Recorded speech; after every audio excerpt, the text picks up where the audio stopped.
I mostly work as a stroke physician and doing stroke research in the Western. And obviously, as we'll discuss, stroke is bad. Strokes leave many patients with disability, and hypertension is by far the biggest risk factor for stroke, the most powerful risk factor. And really that's what we're going to go through. We're going to keep things simple and brief because the message is really quite simple.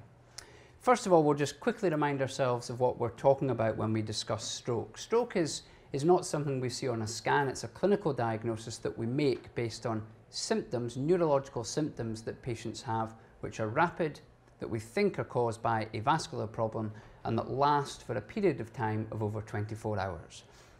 And when we say a presumed vascular origin, we're referring, broadly speaking, to three main processes. One on the far right-hand side is hemorrhage, so where a blood vessel ruptures within the brain, and then there's high pressure bleeding into the brain substance itself, which obviously causes damage to that brain tissue.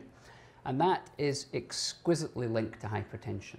By far the most powerful risk factor for hemorrhagic stroke is hypertension.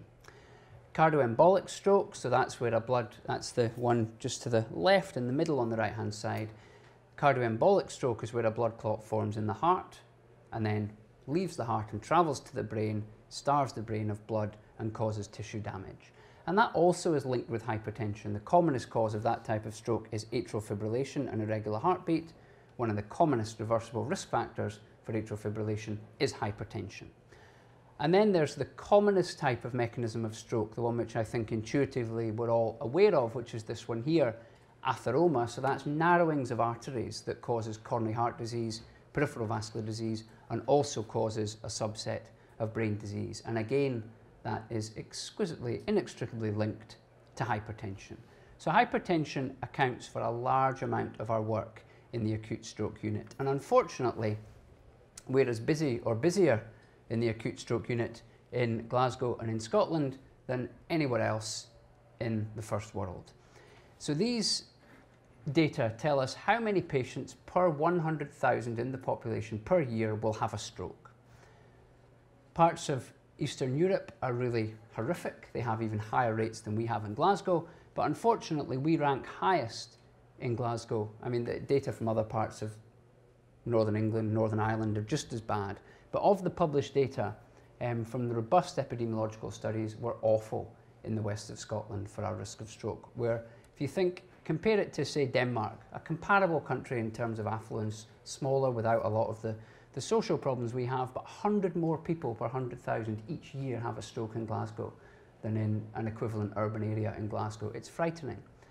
We've all seen the reasons why. It's multifactorial, it's diet, it's exercise, it's cholesterol, it's genetics, but hypertension is critical. Some of the simple figures that we want to remember, and it's important to remember these figures from, I think, both the patient and the doctor perspective, because all of the people you've heard from today will spend a large amount of their time in blood pressure clinics advising patients to take medication, and understandably patients, when they feel well because they just have high blood pressure, which doesn't usually make you feel unwell, don't want to take them.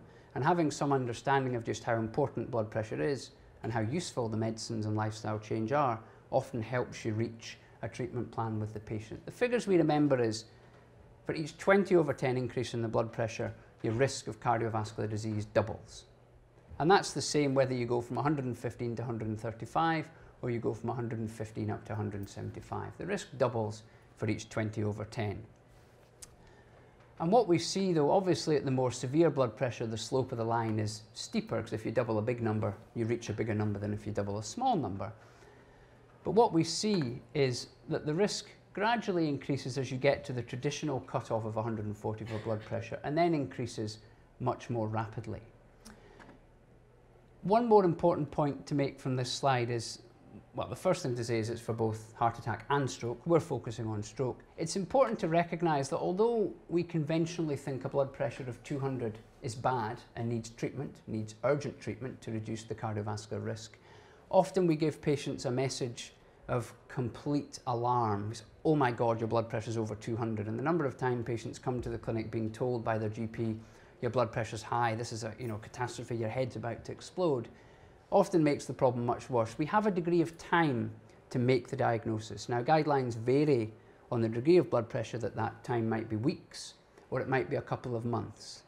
Clearly, a blood pressure of 200 is bad and we treat it very rapidly, but we shouldn't be giving patients, you know, the message that tomorrow the world will end if we don't get this under control. We have time to do things properly, but clearly in the setting that it is a very real issue. And if we do something about the blood pressure, what do we do to that associated stroke risk? We have heaps of data. We're lucky in hypertension that we're not talking about data from studies of 100. We're talking about data from 500,000, sometimes 1 million people, where we've put all the studies together. And what we see is if you reduce the blood pressure, doesn't matter how you do it, if you reduce the blood pressure by 7.5 millimeters on the bottom number, you will nearly half the risk of stroke. So these treatment effects are not small. If you say to a patient, take this blood pressure tablet, and if you achieve that reduction, your risk of stroke will half. That's a very, very powerful message. And it's a very powerful message when you're telling people it's worth the horror of changing diet, starting to exercise, and all these sorts of things.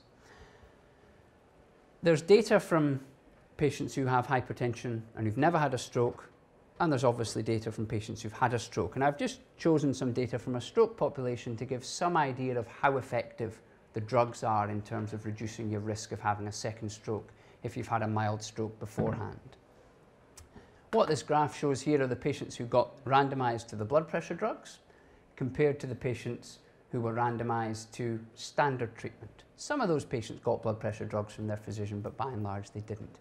And what we see is an early, sustained and accumulating benefit from lowering the blood pressure.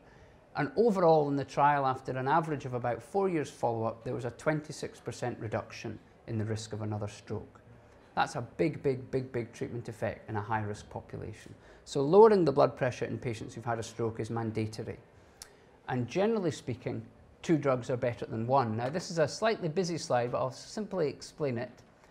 Everything to the left favours the drug, okay? Favours the patients who got given the blood pressure treatments compared to those who didn't. And we see combination drugs and single drugs. Some data replicates this from other populations, but after stroke it seems relatively clear that 2 drugs are better than 1. The reason why is that 2 drugs gave a blood pressure reduction of approximately 10 millimeters of mercury, which you've seen before is a very large reduction in terms of one's risk of having a secondary event.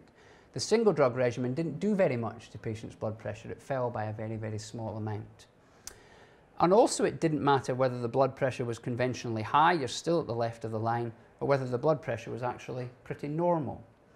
So that goes back to what we've said before. Although we think of a blood pressure of 140/90 as being high blood pressure, everybody should pay attention to their blood pressure. Not saying take drugs, but put in place the simple lifestyle measures, cutting back on your salt, etc., etc.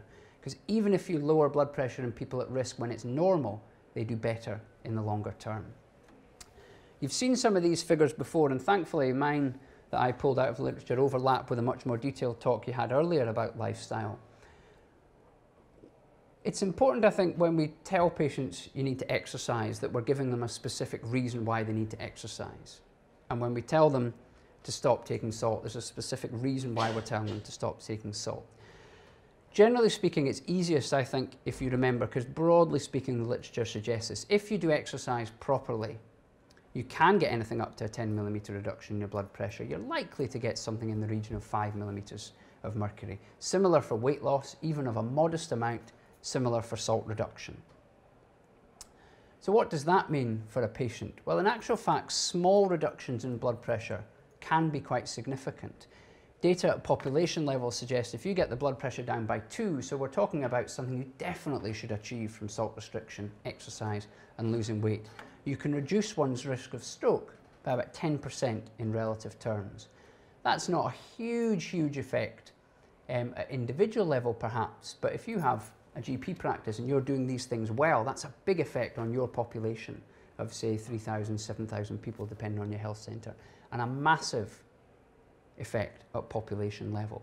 So when we say to patients exercise, we can say exercise because if your blood pressure falls by even a tiny bit, you'll see a big reduction in your stroke risk, and we can encourage them in that fashion. So the summary of these simple messages is avoid strokes if you can. Hypertension is by far the most powerful risk factor for all the different types of stroke that we see. If your blood pressure goes up by 20/10, risk of stroke doubles. Lowering the blood pressure is clearly an effective strategy. A drop of 7.5 millimeters will halve your stroke risk.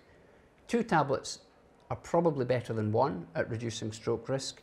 And lifestyle measures, although the effects appear modest, are actually really quite important in terms of one's overall stroke risk reduction. Any questions?